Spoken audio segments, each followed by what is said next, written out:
Hello guys. तो कैसे हैं आप लोग? लॉन्ग टाइम नो सी।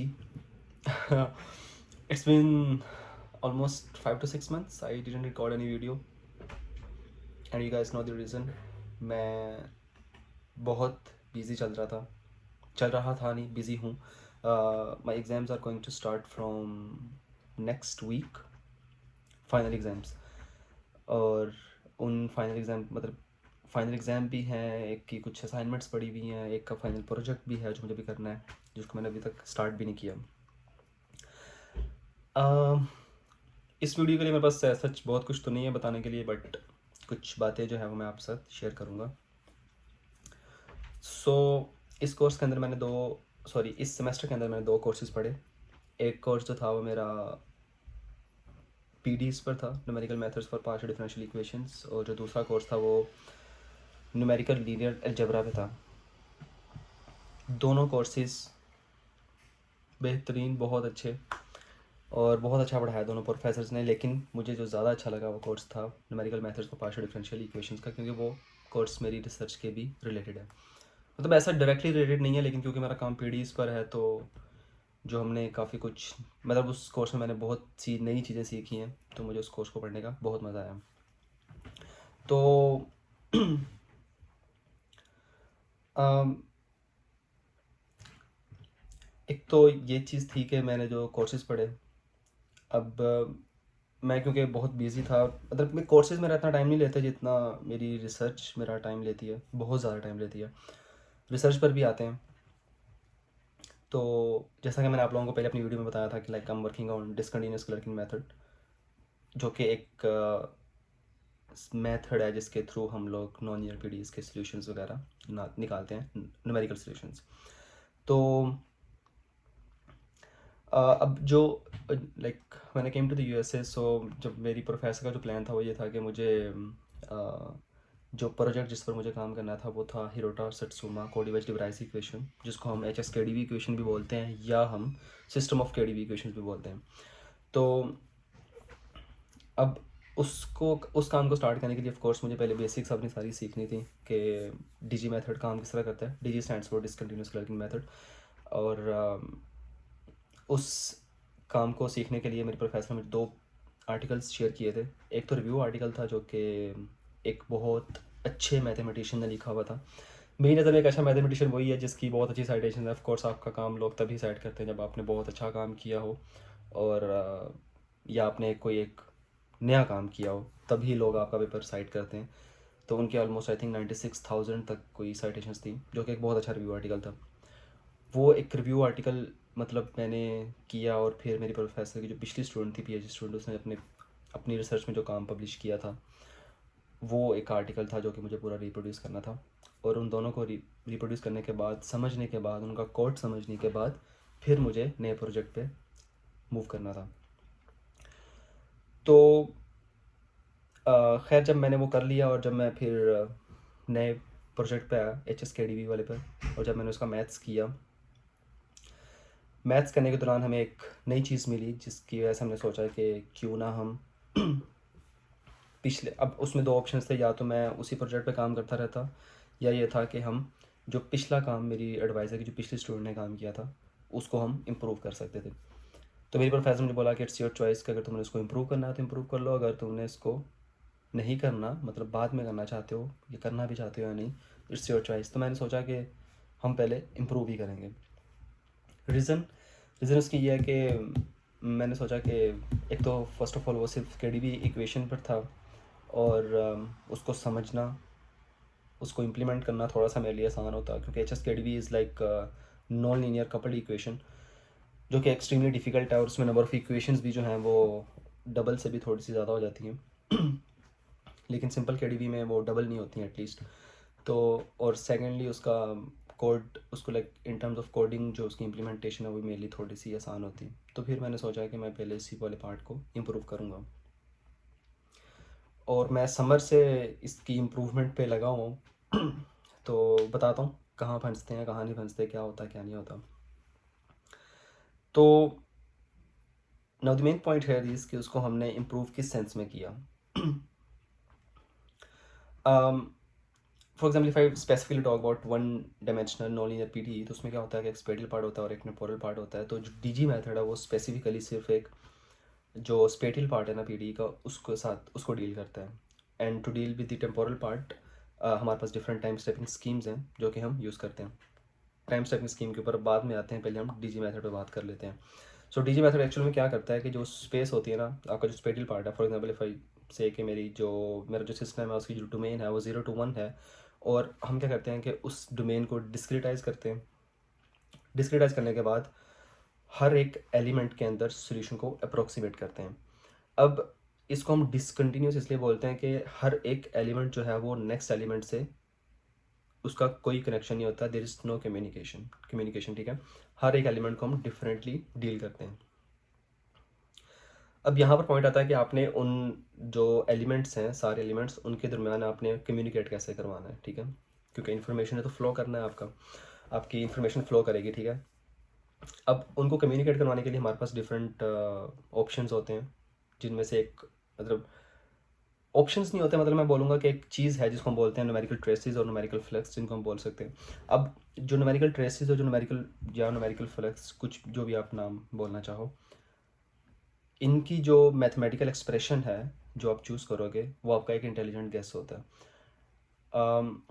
वो गैस आपने इस तरह लेना होता है कि आपका जो सिस्टम है उसकी जो एनर्जी और हैमिल्टोनियन की जो इक्वेशंस हैं, जब आप उन न्यूमेरिकल ट्रेसेस की जो मैथमेटिकल एक्सप्रेशन जब चूज़ करो तो वो थोड़ी सिंप्लीफाइड हो जानी चाहिए। अब जो मेरी डिवाइस की जो पिछली स्टूडेंट थी उसने जो न्यूमेरिकल ट्रेसेस की चॉइस ली थी, उसकी वजह से हमारा सिस्टम कॉम्प्लिकेट हो रहा था काफ़ी ज़्यादा means for example when you are done with discretizing or developing the DG scheme for any particular non-linear PTE, then you implement the time stepping scheme, क्योंकि आपने अपने सिस्टम को with respect to time evolve करना है, ठीक है। तो उसमें क्या था कि she was implementing implicit Runge Kutta order two, और इम्प्लिसिट RK2 में इम्प्लीमेंट करने में क्या होता है कि first you have to solve your system at the half time step, and once you get the solution at the half time step, and then by doing the extrapolation you find the solution at the next time step, which is the integer level actually, n is equals to 1। तो अब उसके case में क्या था कि basically हमारे पास total 5 equations आती हैं जो कि नॉन लीनियर कपल्ड इक्वेशन होती हैं, मतलब हर एक इक्वेशन दूसरी पर डिपेंडेंट थी उसके केस में, ठीक है। अब फॉर एग्जांपल आपने एक हाफ टाइम स्टेप लेवल के ऊपर सोल्यूशन निकाला, और अब आपने जब नेक्स्ट टाइम स्टेप के ऊपर सोल्यूशन निकालना है n=1 के ऊपर, तो फिर आपको दोबारा एक नॉन लीनियर सिस्टम जो है वो सॉल्व करना पड़ रहा है। It means that you are solving 2 non linear systems at n=half और n=1, दोनों पर आप एक जो है वो सॉल्व कर रहे हो नॉन लीनियर सिस्टम को, ठीक है।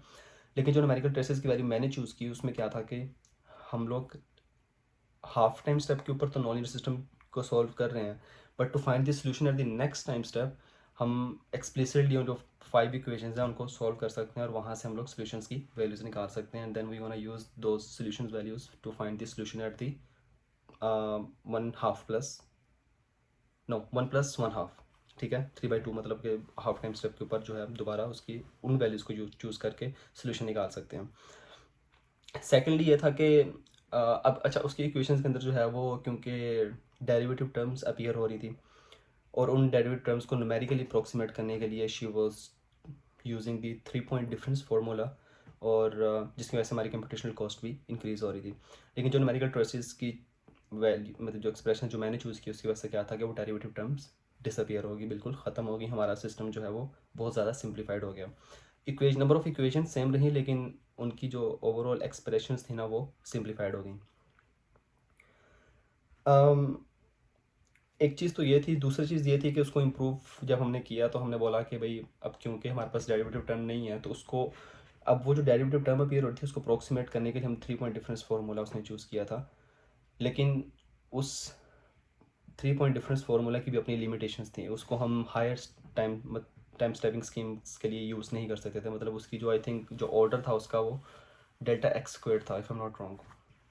तो जो न्यूमेरिकल ट्रेसेस की वैल्यूज हमने चूज़ की, जो न्यू चॉइस थी उसके अकॉर्डिंग हमने बोला कि भाई हम लोग हायर टाइम स्टेपिंग मेथड भी इम्प्लीमेंट कर सकते हैं। Implicit RK2 is second order in time, तो हमने ये क्लेम किया कि भाई हम लोग higher order mean for example मैं कहता हूँ कि इम्प्लिसिट रुंजकुता ऑर्डर 4 भी जो है वो हम इम्प्लीमेंट कर सकते हैं, मतलब हम टाइम में फोर्थ ऑर्डर एक्यूरेसी भी निकाल सकते हैं, मतलब जो हमें मिलेगी, ठीक है। उसकी रीज़न ये है कि क्योंकि हम लोग मेनली डीजी मेथड पे काम कर रहे हैं, तो जब हम L2 एरर्स निकालते हैं तो हमारा मेन एम ये होता है कि जो मेन एरर है वो डीजी स्कीम से आना चाहिए, ना कि टेम्पोरल पार्ट से आना चाहिए। तो टेम्पोरल एरर का एरर जितना कम होगा, इट मीन्स जो हम इन दी एंड जो हमें एरर हम लोग निकाल रहे हैं, कैलकुलेट कर रहे हैं, वो एरर मेनली जो है वो डीजी मेथड से आ रहा है, ठीक है। तो हम जिसके थ्रू हमें पता चलता है कि अच्छा भाई हमारा मेथड एक्चुअल में कितना एक्यूरेटली काम कर रहा है और या नहीं कर रहा। तो अब जो टाइम स्टेपिंग मेथड्स हैं उनमें भी बड़े मसले मसाइल होते हैं। फॉर एग्जांपल खैर स्टार्ट में तो मैंने इम्प्लिसिट RK2 ही इम्प्लीमेंट किया, और इम्प्लिसिट RK2 इम्प्लीमेंट करने के बाद मैंने कन्वर्जेंस ऑर्डर्स और L2 एरर्स वगैरह सब कुछ निकाले। अच्छा, उसमें ये होता है कि अच्छा फॉर एग्जांपल जब हमने एक डीजी मेथड, एक किसी भी इक्वेशन के लिए उसकी डीजी स्कीम लिखी और उसका पूरा का पूरा हमने कोड लिखा। कोड लिखने के बाद क्या होता है कि हम लोग हमारी स्कीम को डिफरेंट बेंचमार्क प्रॉब्लम्स होते हैं उनके ऊपर टेस्ट करते हैं कि हमें कन्वर्जेंस ऑर्डर जो हम एक्सपेक्ट कर रहे हैं सोल्यूशन वैसा आ भी रहा है या नहीं आ रहा। अच्छा, उसके लिए क्या होता है कि फॉर एग्जांपल हम एक लीनियर प्रॉब्लम लेंगे, एक नॉन लीनियर प्रॉब्लम लेंगे और एक प्रॉपर KDV इक्वेशन होगी। इन 3 इक्वेशंस के ऊपर क्या करते हैं, हम फिर डिफरेंट न्यूमेरिकल एक्सपेरिमेंट्स रन करते हैं for different degree of polynomials for different mesh size, और फिर देखते हैं कि अच्छा हमारा सोल्यूशन जो है वो किस तरह बिहेव कर रहा है, मतलब कि हमारे पास L2 एरर्स किस तरह के आ रहे हैं, कन्वर्जेंस ऑर्डर्स किस तरह के आ रहे हैं।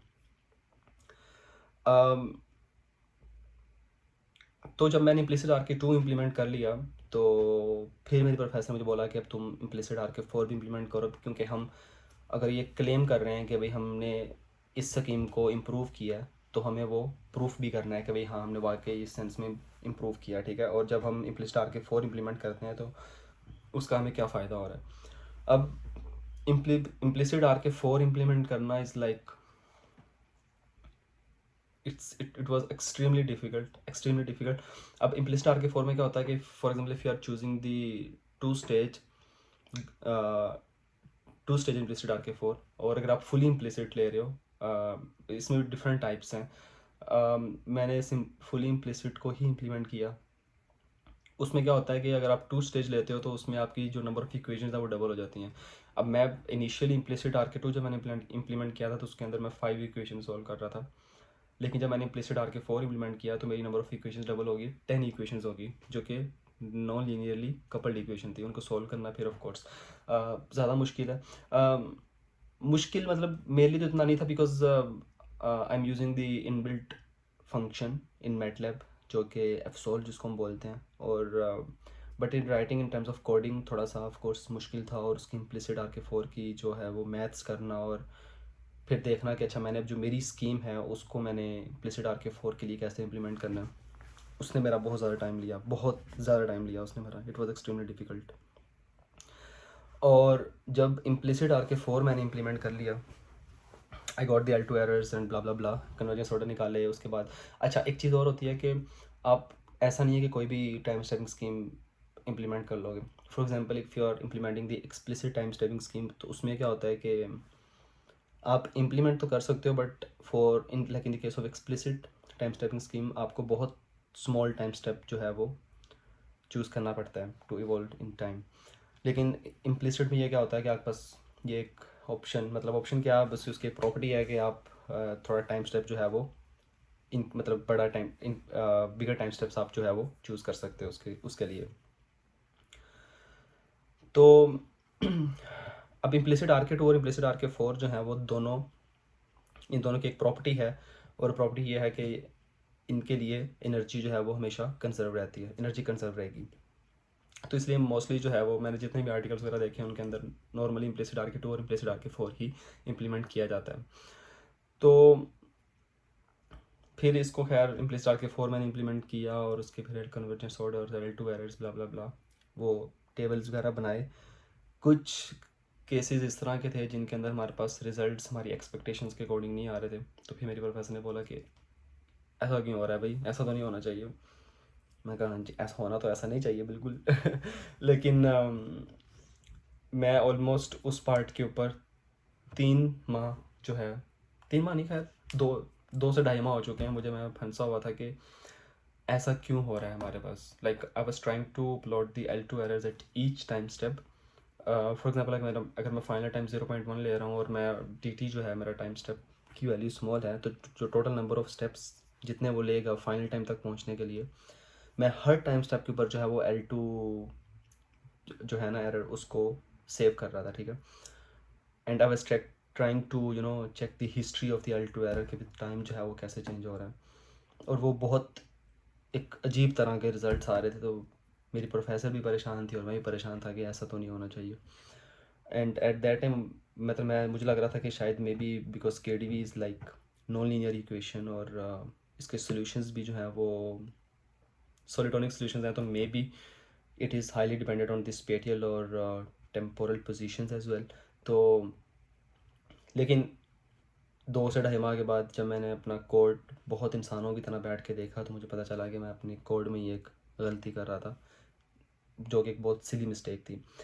लेकिन खैर रिसर्च है, क्या कर सकते हैं. तो मैंने खैर वो मिस्टेक ठीक की और दोबारा फिर न्यूमेरिकल एक्सपेरिमेंट्स रन की, और फिर जब हमने देखा तो पता चला कि अच्छा अब जो है वो कुछ सेंस बन रही है L2 एरर्स की.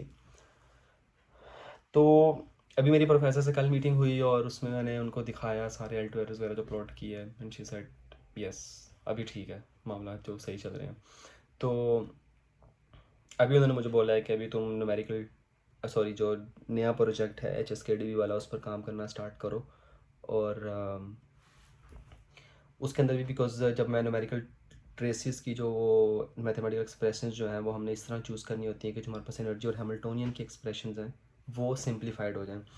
अब क्योंकि HSKDB है तो वो एक तो नॉन लीनियर कपल्ड इक्वेशन है, उसकी जो एनर्जी और हैमिल्टोनियन की एक्सप्रेशंस हैं भाई वो बहुत लंबी हैं. लाइक मे बी एक पेज तक जो है सिर्फ उनकी एक एक्सप्रेशन है. 24 आई थिंक ऑलमोस्ट टर्म्स हैं जो हैमिल्टोनियन में अपीयर हो रही हैं. अब अगर मैं न्यूमेरिकल ट्रेसेस की वैल्यूज़ इस तरह चूज़ करूँ कि मेरी इक्वेशन जो है वो शायद सिंप्लीफाइड हो जाए, और तो अभी मेरा बस ये काम है कि मैंने न्यूमेरिकल ट्रेसेस की वैल्यूज़ इस तरह चूज़ करनी है कि ट्राई करना है कि कुछ इस तरह की एक्सप्रेशन निकाल सकें जो कि हैमिल्टोनियन और एनर्जी की एक्सप्रेशंस को सिंप्लीफाई कर दें. मैंने almost I think 8 to 9 numerical traces की ऑलरेडी मैं ट्राई कर चुका हूँ, लेकिन सब में ऑलमोस्ट सेम ही आ रही है. अब वो उसको हम सिंप्लीफाई करने की इसलिए भी कोशिश कर रहे हैं क्योंकि जब हम कोड लिखेंगे, मुझे जब इसका कोड लिखना है तो कोड लिखने में हर टर्म को कंप्यूट करने के लिए मुझे फिर ये ना हो कि डिफरेंट फंक्शन लिखना पड़े, which is going to be really hectic. तो इसलिए बेहतर यह है कि कोडिंग पार्ट पे जाने से पहले हम लोग ट्राई कर लें कि इसी सिस्टम को, जो इक्वेशन हमारे पास, इन्हीं को सिंप्लीफाई कर लें. तो ये तो खैर एक पार्ट था मेरी रिसर्च का. उसके अलावा अभी जो मैंने कोर्स पढ़ा न्यूमेरिकल मेथड्स फॉर PDs, पिछले सेमेस्टर मैंने कोर्स पढ़ा था न्यूमेरिकल एनालिसिस के ऊपर. दोनों कोर्स बहुत मज़े के थे. और बुक्स मैं तो बल्कि स्पेशल बुक भी ले ली थी, मेरे पास अभी बुक पड़ी हुई है न्यूमेरिकल एनालिसिस पर बुक ये थी. और ये बुक है जी रिचर्ड और डोगलास, इफ़ यू कैन सी. क्या मस्त बुक लिखी हुई है भाई, क्या मस्त बुक लिखी हुई है. मुझे वैसे अच्छा लगता है बुक रीडिंग, और इसलिए मैं बुक लेकर रख लेता हूँ. ये मेरी ही बुक है, ये मैंने ली हुई है भाई, इट्स माइन. ये मैंने लाइब्रेरी से नहीं ली हुई, ये मेरी अपनी बुक है. तो इस पर मैं जो लिखना चाहूँ, जो मर्ज़ी करना चाहूँ कर सकता हूँ. मेरे पास बहुत सी बुक्स हैं, मैंने अपने रूम में रखी हुई हैं. वो उधर हैं, कैलकुलस, लीनियर अलजेब्रा, टोपोलॉजी, ब्ला ब्ला ब्ला, हर तरह की बुक लेकर रखी हुई है, लेकिन पढ़ूंगा नहीं. सिर्फ बुक वही पढ़ता हूँ जो मेरी मतलब जिस पर मैं, या तो मैं जो कोर्स पढ़ रहा हूँ, तो बिकॉज इतना टाइम ही नहीं होता कि मैं एक्स्ट्रा बुक रीडिंग कर सकूँ बिल्कुल भी. और अपने कोर्स वर्क की बुक्स के अलावा तो मैं बिल्कुल बुक्स नहीं पढ़ता, इतना टाइम नहीं है. तो ये बहुत बहुत अच्छी बुक है. लाइक अगर आप में से कोई स्टूडेंट जो है वो मैथ्स का स्टूडेंट है और उसको न्यूमेरिकल मेथड्स या रूट फाइंडिंग प्रॉब्लम्स या ब्ला ब्ला ब्ला इस तरह की कोई भी चीज़ पढ़नी है, ये बेहतरीन बुक है न्यूमेरिकल एनालिसिस की, by Richard and Douglas. 8th edition है मेरे पास, तो आई डोंट नो इसका लेटेस्ट एडिशन कौन सा है कौन सा नहीं, लेकिन ये बेहतरीन बुक है पढ़ने के लिहाज से. इसका एक फ़ायदा बुक का मैं आपको बताता हूँ क्या है. फॉर एग्ज़ाम्पल अगर मैं किसी एक मेथड की बात करता हूँ, न्यूटन्स मेथड की बात कर लेते हैं. तो अब ये क्या करता है इसका ऑथर कि पहले तो वो आपको A to Z पूरा बताएगा कि न्यूटन्स मेथड है क्या, और उसकी थोड़ी सी हिस्ट्री भी बता देता है। फॉर एग्जांपल अगर ये न्यूटन्स मेथड आपको मैं दिखा सकूँ, ये लेफ्ट पर उसने थोड़ा सा उसका कुछ बताया हुआ है, एंड देन फिर वो उसकी थोड़ी सी लिखेगा, और देन वो डिराइव करेगा उसको न्यूटन्स मेथड को। डिराइव करने के बाद उसकी ये फिगर बताई हुई है कि कैसे जो है आपका सोल्यूशन न्यूटन्स मेथड के थ्रू आप किस तरह जो है ये सोल्यूशन निकलता है मैथमेटिकली, और उसको फिर इन टर्म्स ऑफ फिगर उसने एक्सप्लेन किया हुआ है कैसे स्टेप बाय स्टेप जो है वो सोल्यूशन की तरफ जाएगा। उसके बाद फिर न्यूटन्स मेथड का उसने एल्गोरिदम भी लिखा हुआ है, एज यू कैन सी ये न्यूटन्स मेथड लिखा हुआ है, और आगे ये थोड़ा सा कुछ स्टेप्स में बताया हुआ है। मतलब A to Z ऐसा तो नहीं होता है बिल्कुल, लेकिन आपको ओवरऑल लॉजिक पता चल जाती है कि अच्छा कि इसको इम्प्लीमेंट कैसे करना है। एंड सेकेंडली उसकी फिर एरर एनालिसिस सब कुछ, और इसका एक प्रूफ था, हाँ ये रहा थ्योरम 2.5। ये पूरे मतलब अगर उस मेथड के रिलेटेड कोई ऐसा थ्योरम है तो वो थ्योरम भी पूरा का पूरा प्रूफ करता है और उसमें बताता है। अभी आई थिंक इस थ्योरम के अंदर वो एक्सप्लेन करता है कि when you are about to use the numerical Newton's method, तो उसके अंदर आपको एक इनिशियल गेस देना होता है। तो इसमें प्रूफ करता है कि इनिशियल गेस जो है आपका वो कितना इंपॉर्टेंट होता है, कि कितना अच्छा अगर आपका इनिशियल गेस होगा तो उसका क्या इफेक्ट होता है, ब्ला ब्ला ब्ला, इस तरह की चीज़ें।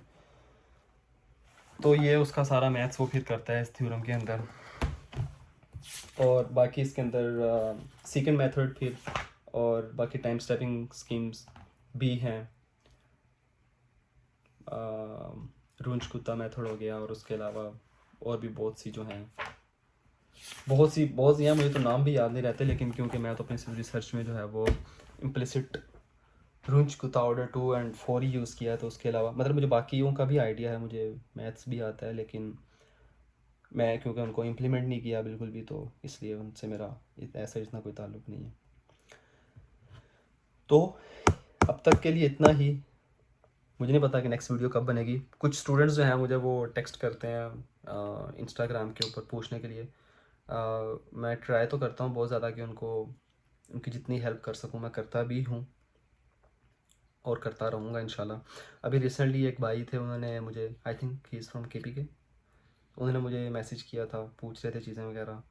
तो अगर इन केस मैं सोच रहा था कि मैं एक वीडियो बना दूँ जिसके अंदर मैं डिटेल में बताऊँगा कि कैसे कैसे आप कर सकते हो अप्लाई वगैरह, क्या क्या ऑप्शंस होते हैं, लेकिन बस टाइम ही नहीं मिल रहा उनके लिए। तो अगर फिर भी अगर आपका कोई क्वेश्चन हो तो आप मुझे टेक्स्ट कर सकते हैं, आप मुझे ईमेल कर सकते हैं।